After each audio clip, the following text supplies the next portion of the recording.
A.J. Preller, take a bow. After Snell, he picks up Darvish plus his personal catcher. A few $1 million comes over from the Cubs as well to cover just a bit of Darvish's contract, but still 3 years, $59 million being covered by San Diego. And you might not know those names. Many of them haven't even played in professional baseball yet. They're very young, going over to Chicago.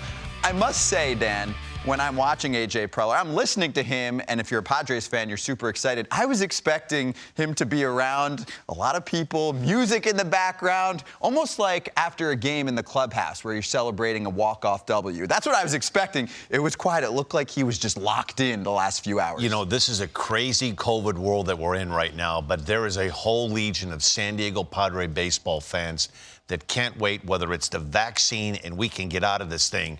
Because all of a sudden, the Padres, they're what everybody's talking about this offseason. So far, they've won the offseason.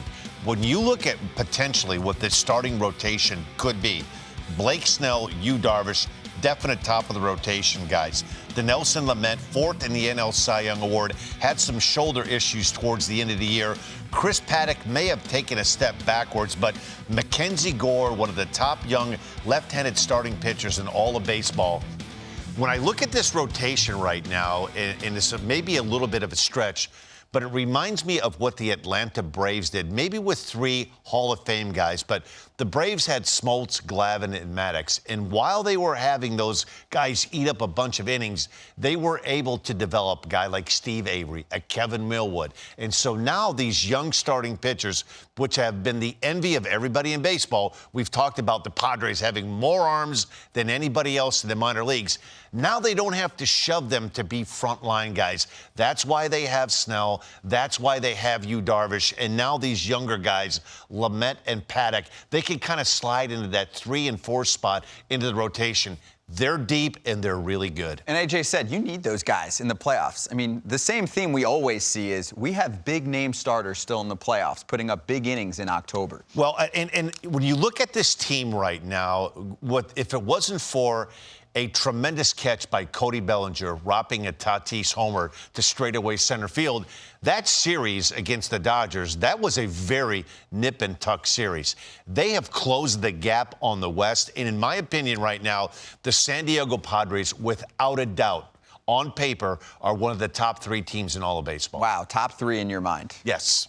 And these guys, especially we're talking about the starting rotation, are not just rentals. You're looking at pitchers that are going to be here for a while. Darvish has 3 years left on his contract. Blake Snell has 3 years left. And then there's a whole slew of young pitchers that they have control of for quite some time.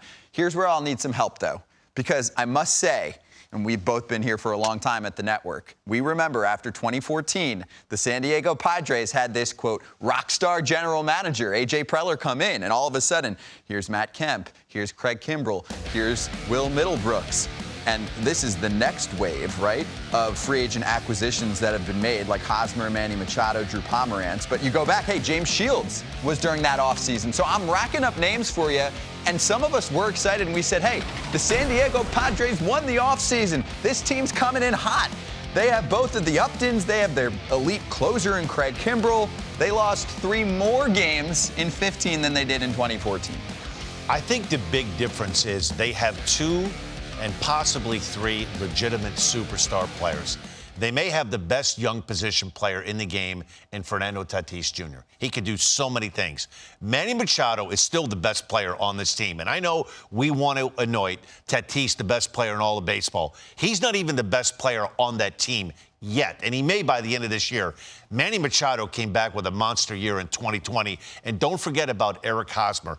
They're set up much better. Cronenworth had a big year last year. Their everyday position players are much better off when A.J. Preller went out into that free agent market 4 seasons ago. Now they've bolstered that with the starting pitching.